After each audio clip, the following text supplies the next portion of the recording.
ఇటు దిక్కు సచివాలయం, అటు దిక్కు అమరుల స్తూపం, కొంచెం ముందుకు పోతే ఎన్టీఆర్ గార్డెన్, ఎదురుగానే కనిపించే బుద్ధుడు, అటు పక్కనే 125 అడుగుల అంబేద్కర్ విగ్రహం, కొత్తగా ముస్తాబు చేసిన ట్యాంక్ బండ్ అందాలు.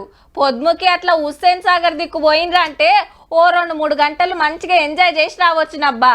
పబ్లిక్ ను ఖుషి చేస్తానికి ఇప్పుడు గీ సౌలతి కూడా వచ్చింది.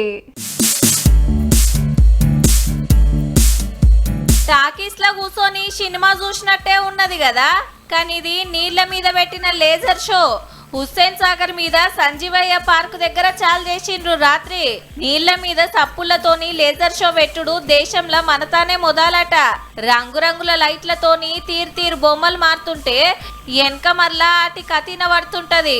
కోహినూరు వజ్రం, మన గుళ్ళు గోపురాలు, పండుగలు, వెనకటి చరిత్ర అన్ని ఇప్పటోళ్ళకి ఎరక చేస్తట్టు ఖతర్నాక్ షో తయారు చేసిండ్రు. 50 కోట్ల రూపాయలు ఖర్చు పెట్టిండ్రు. ఒక్క పారే 1000 మంది కూర్చొని లేజర్ షో చూసే సౌలతి చేసిండ్రు.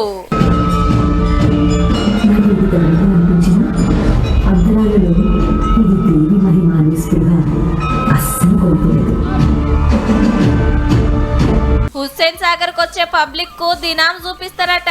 పొద్దుముకట్ల పోయిండ్రంటే ట్యాంక్ బండ్ అంతా రౌండ్ అయ్యొచ్చు, మంచిగా లేజర్ షో చూసి రావచ్చు.